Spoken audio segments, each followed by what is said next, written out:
আসসালামু আলাইকুম।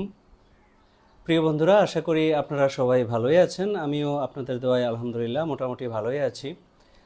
শুরু করছি মহান শহীদদের নাম নিয়ে, যারা গত ফ্যাসিস্ট সরকার পতনের আন্দোলনে নেতৃত্ব দিয়েছিলেন, যারা শহীদ হয়েছেন, আহত হয়েছেন, পঙ্গু হয়েছেন বা যেই পরিবারগুলি বিভিন্নভাবে ক্ষতিগ্রস্ত হয়েছেন, তাদের প্রতি কৃতজ্ঞতা প্রকাশ করে আমি আমার এই কন্টেন্টটি শুরু করছি।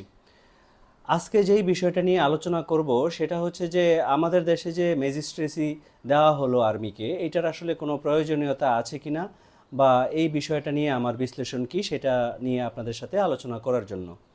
আমি যেহেতু একজন আইনজীবী এবং আইন নিয়েই আমার কাজ কারবার, স্বাভাবিকভাবে যেহেতু এটা আমার এরিয়া অফ ওয়ার্কিং, তো ভাবলাম যে আমি এটা নিয়ে একটু কথা বলি। প্রথম কথা হচ্ছে, এই বিষয়টা আসলে আমাদের দেশে নতুন না। এরকম বিভিন্ন সময়ে বিভিন্ন ব্যক্তিকে প্রশাসনের মোবাইল কোর্ট পরিচালনা করার অনুমোদন দেওয়া হয়ে থাকে, বা অতীতকালেও আর্মিকে এই অনুমোদন বা এই ম্যাজিস্ট্রেসি পাওয়ার দেওয়া হয়েছে। কিন্তু আসলে বর্তমানের প্রেক্ষাপটটা কি, বর্তমানে কেন দেওয়া হয়েছে, বা বর্তমানে কি কি ধারা এর মধ্যে সংযুক্ত রয়েছে, আমরা চলুন জেনে নিই। প্রজ্ঞাপনগুলির মধ্যে আছে the code of criminal procedure 1898-এর কয়েকটি ধারা। আপনারা জানেন যে এটা ফৌজদারি কার্যবিধি, এবং আমাদের দেশের যে পেনাল কোড রয়েছে, এই পেনাল কোডের যেই আইন অনুসারে বাস্তবায়ন হয় সেটাই হচ্ছে আমাদের ফৌজদারি কার্যবিধি, এবং ফৌজদারি কার্যবিধির কয়েকটি ধারা অনুসারে এই ম্যাজিস্ট্রেসি পাওয়ারটা সেনাবাহিনীকে দেওয়া হয়েছে। এখন কোন কোন ধারা দেওয়া হয়েছে চলুন একটু জেনে নেওয়া যাক এবং কিছুটা আলোকপাত করা যাক, তারপরে আসবো এইটা নিয়ে আমার ব্যক্তিগত মতামত কি। প্রথমেই আমি বলে নিচ্ছি যে আইনের খুব গভীরে খুঁটিনাটি আলোচনা আমরা করব না, শুধু সাদামাটাভাবে দেখব যে কোন ধারাগুলি আছে এবং এই ধারাগুলি অনুসারে আর্মি কি কি করতে পারে। ধারা 65 আছে। এইখানে আসতে আসলে ম্যাজিস্ট্রেটের উপস্থিতিতে যখন কোনো অপরাধ হয়, ম্যাজিস্ট্রেট চাইলে অর্ডার দিতে পারবেন ওদেরকে অ্যারেস্ট করার জন্য। এরপর হচ্ছে ধারা 83, 84, 86। এই ধারাগুলি হচ্ছে অপরাধী যেখানেই অপরাধ করুক না কেন, উনি যদি ওনার সামনে সেই অপরাধীকে ধরতে পারেন, বা ওনার কাছ থেকে যদি কোনো অপরাধী দূরে চলে গিয়ে থাকেন তাদের কাছে, তাদেরকে অ্যারেস্ট করার জন্য প্রয়োজনে ওই যেই থানায় ওনারা চলে গেলেন সেই থানাকে অবহিত করা বা রিকোয়েস্ট পাঠানো যে এই অপরাধীটাকে যাতে ধরা হয়। তো এই ধারাগুলি মোটামুটি 83, 84, 86 এইগুলিতে এই ম্যাজিস্ট্রেটকে সেই ক্ষমতাটা দেওয়া হয়েছে। আর্মিদেরকে যে ক্ষমতাটা দেওয়া হলো এই ধারাগুলি অনুসারে এই ক্ষমতাটা দেওয়া হয়েছে। এরপরে আছে হচ্ছে ধারা 95(2). এই ধারাটা মূলত আপনার যে ব্যক্তিগত হার্ড মানে পেপারের মাধ্যমে যে কমিউনিকেশনগুলি করেন, যেমন পার্সেল সহ আরও বিভিন্ন দ্রব্যাদি যখন একজন আরেকজনকে পাঠানো হয়, ম্যাজিস্ট্রেট বৃন্দ চাইলে অর্ডার দিতে পারবেন যাতে সেগুলি খুলে দেখা যায়। এরপরে যেই ধারাগুলি আছে 100, এইটা আপনি জানেন যে বেআইনিভাবে কোনো ব্যক্তিকে যদি কাউকে আটক রাখা হয় তাহলে এই ধারা অনুসারে তাকে উদ্ধার করা যায়। এরপর প্রয়োজনে তল্লাশি করা যায়, এই ধারাটা হচ্ছে 105। 107 ধারাটা হচ্ছে শান্তিভঙ্গের জন্য, যদি কেউ শান্তিভঙ্গ করতে চায় তাহলে তাকে আটক করা যাবে বা তার বিরুদ্ধে ব্যবস্থা নেওয়া যাবে। তারপর হচ্ছে 109, 110। এই ধারাগুলি হচ্ছে কাউকে যখন শান্তিভঙ্গের অপরাধে পাওয়া যায় তখন তাকে তাহলে ধরা যাবে, ধরে তার বিরুদ্ধে ব্যবস্থা নেওয়া যাবে, প্রয়োজনে তাকে জামিনদার নিয়ে মুচলেকা দিয়ে তাকে ছেড়ে দেওয়া যাবে।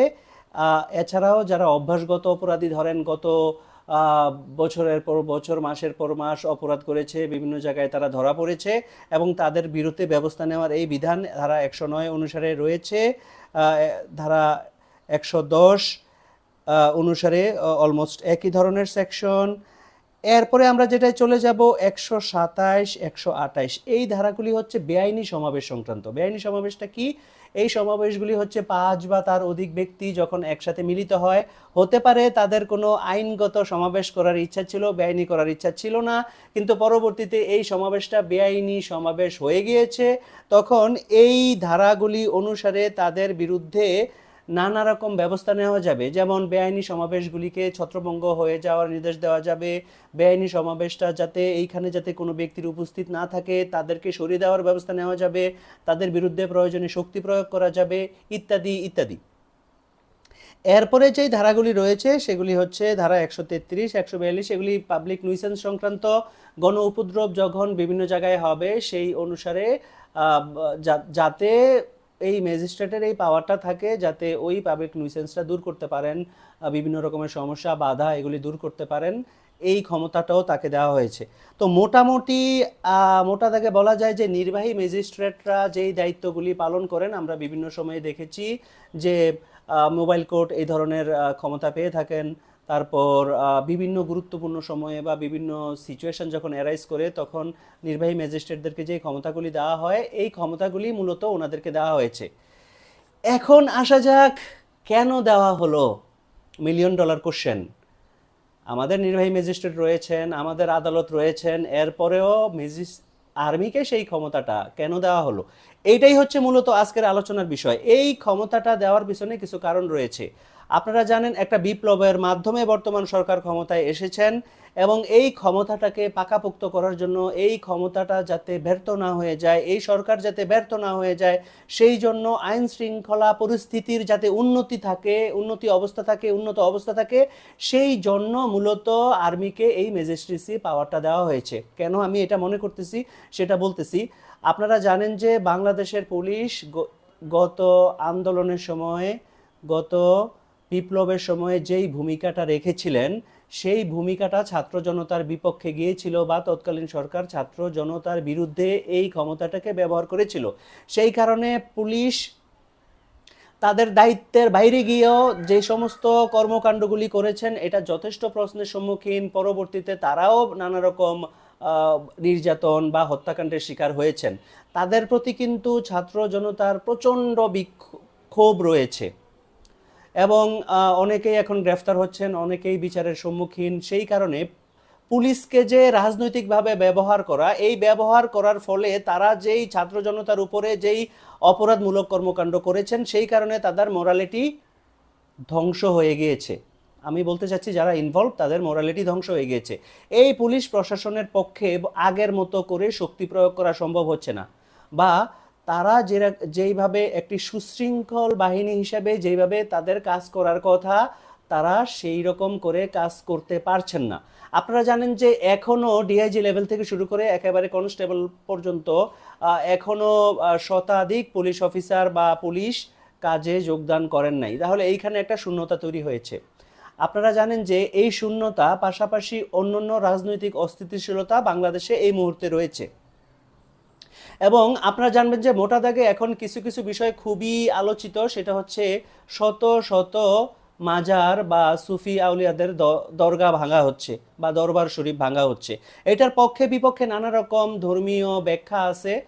কেউ বলতে চাচ্ছেন যে এই ভাঙাটা ঠিক আছে, কেউ বলতে চাচ্ছেন যে ভাঙাটা ঠিক নাই। কিন্তু আমরা যদি আইন শৃঙ্খলা রক্ষা করার স্বার্থে কথা বলি বা দেশের সামগ্রিকভাবে স্থিতিশীল চিন্তা করি তাহলে কোনো না কোনো ধর্মীয় মতাদর্শের মানুষের কোনো না কোনো কিছু ভেঙে ফেলা এটা কিন্তু বেআইনি কাজ। আইন কিন্তু হাতে তুলে নেওয়া দেওয়া যায় না, এটা আলোচনা করা যায় এবং এই বিষয়ে আইনগত ব্যবস্থা নেওয়া যায়। তো এটা একটা ইস্যু আছে। এবং সামনের দিকে আপনারা জানেন যে আমাদের দেশের হিন্দু সম্প্রদায়ের একটা দুর্গাপূজা সামনে আসতেছে এবং আপনারা জানেন যে বর্তমান সরকার ক্ষমতায় যাওয়ার পরই এমন বেশি রকমের আলোচনা সমালোচনা হচ্ছিল যেন বাংলাদেশটা অলরেডি আফগানিস্তান হয়ে গেছে। বাস্তবে তো তা হচ্ছে না। বিদেশি মিডিয়াগুলি বা ইন্ডিয়ান মিডিয়াগুলি এমন রকম করে প্রপাগান্ডা করতেছে যেন বাংলাদেশে সংখ্যালঘু বইলা আর কিছু থাকবে না এই পৃথিবীতে। আসলে বাস্তবতা তা না। আমরাও এই দেশের নাগরিক, আমরাও এই দেশে থাকি, আমরাও শহরে থাকি, গ্রামে থাকি, বাড়িঘর আছে, আমাদের অনেক বন্ধু বান্ধব সহপাঠী অনেকেই আছেন হিন্দু সম্প্রদায়ের। তো এইটা একটা আসলে বিভেদ তৈরি করার প্রচেষ্টা বলে আমরা মনে করি। হিন্দু, মুসলমান, বৌদ্ধ, খ্রিস্টান সবাই মিলেই বাংলাদেশ, এই বাংলাদেশ সকলের। এখন হিন্দু ধর্মাবলম্বীদের কে আলাদা করে দেখার সুযোগ নাই। যারা আসলে অন্যায় করেছেন সেটা মুসলিম হোক হিন্দু হোক, যারা মানে কোনো অন্যায়ের সাথে সংশ্লিষ্ট, অপরাধের সাথে সংশ্লিষ্ট বা অপরাধ করেছেন বাংলাদেশের প্রচলিত আইন অনুসারে তাদের বিচার হবে। এখানে কে হিন্দু কে মুসলিম এত কিছু আসলে দেখে বিভক্তির কোনো বিষয় নাই। সবাইকেই ধরে নিতে হবে আমরা সবাই বাংলাদেশি মানুষ হিসেবে এই দেশে থাকবো। অপরাধ করলে শাস্তির সম্মুখীন হব, অপরাধ না করলে আমরা আমাদের স্বাভাবিক যাত্রা অব্যাহত রাখবো। তো সামনে যেহেতু দুর্গাপূজা আসতেছে, সেই দুর্গাপূজায় যাতে কোনো আইন শৃঙ্খলা পরিস্থিতির অবনতি না হয় এবং এই অবনতি হলে এটা দেশে যেমন আন্দোলন সংগ্রামের সম্মুখীন হতে হয় এই সরকারকে। এছাড়াও ভারতীয় যে কিছু হলুদ মিডিয়া আছে সেগুলি কিন্তু প্রচণ্ড রকমের উস্কানিমূলক এবং বিভ্রান্তিকর তথ্য মিডিয়ার মধ্যে প্রচার করতেছেন যে বাংলাদেশের হিন্দু সম্প্রদায় বলে মনে হয় না আর কিছু থাকবে।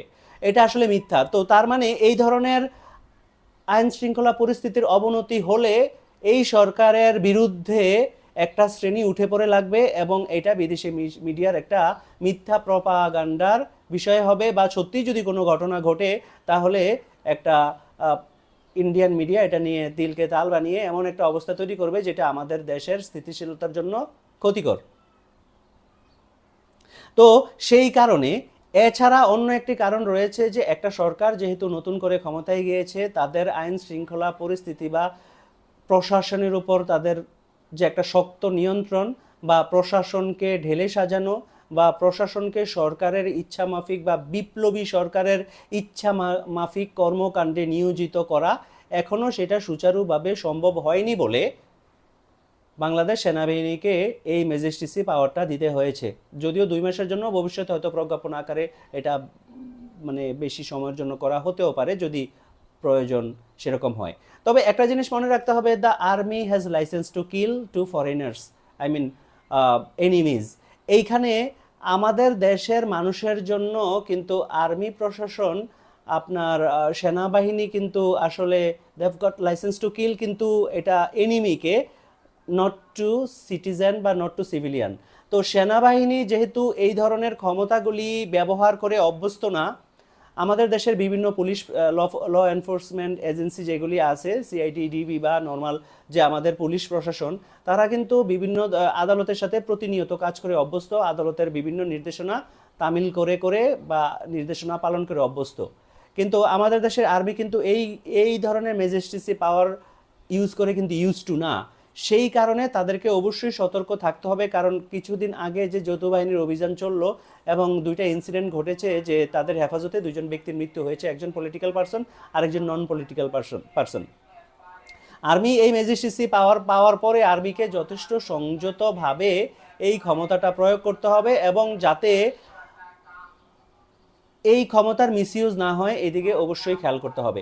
তো মোটা দাগে আমি আইনের বিষয়গুলো এবং বিভিন্ন বিশ্লেষণ কেন এই ম্যাজিস্ট্রেসি পাওয়ারটা দেওয়া হলো এই বিষয়টা আলোচনা করলাম, এবং এই ডিসিশনের সাথে আমি সম্পূর্ণ একাত্মতা পোষণ করছি। এই ধরনের ডিসিশন নেওয়া দরকার ছিল, কারণ আপনারা জানেন যে অতীতকালে বিভিন্ন যে ভোটের যে সিচুয়েশন তৈরি হয়েছে বা বিভিন্ন ইলেকশনের সময় আর্মি অনেক সময় ম্যাজিস্ট্রেটের মানে অনুমোদনের জন্য বিভিন্ন কার্যক্রম বা বিভিন্ন ডিসিশন নিতে পারতো না, কারণ তাকে ম্যাজিস্ট্রেটের উপর নির্ভর করতে হইতো।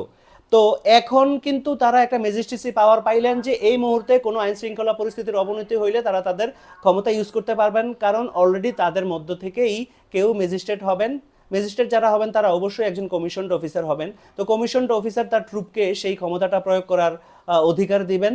এখন আর অন্য প্রশাসনিক কারো কাছ থেকে সেই ম্যাজিস্ট্রেট ক্ষমতার জন্য অপেক্ষা করতে হবে না, হুকুমের জন্য তাদের মধ্য থেকে একজন কমিশনড অফিসার তাদেরকে নির্দেশ দিবেন কখন কি করতে হবে। এই ছিল আমার আলোচনা। আশা করি কিছুটা আপনাদের সাথে আলোচনা করে কিছুটা শঙ্কা দূর করতে পেরেছি, এবং এই বিষয়ে যদি আপনাদের কোনো মতামত থাকে আপনারা দিতে পারেন। আমার যদি কোনো ভুল ত্রুটি হয় অবশ্যই বলবেন। চ্যানেলটি যদি ইতিমধ্যে সাবস্ক্রাইব করে না থাকেন অবশ্যই সাবস্ক্রাইব করবেন। বিভিন্ন বিষয় নিয়ে আমি আরও আলোচনা করব। আমার এই চ্যানেলটিতে বিভিন্ন রকমের কন্টেন্ট আছে, ভ্রমণ থেকে শুরু করে এবং নানা রকম বিশ্লেষণ। আশা করি সবগুলো দেখবেন সময় করে। আপনারা সুস্থ থাকবেন, ভালো থাকবেন, আমার জন্য দোয়া রাখবেন। আসসালামু আলাইকুম রহমতুল্লাহ।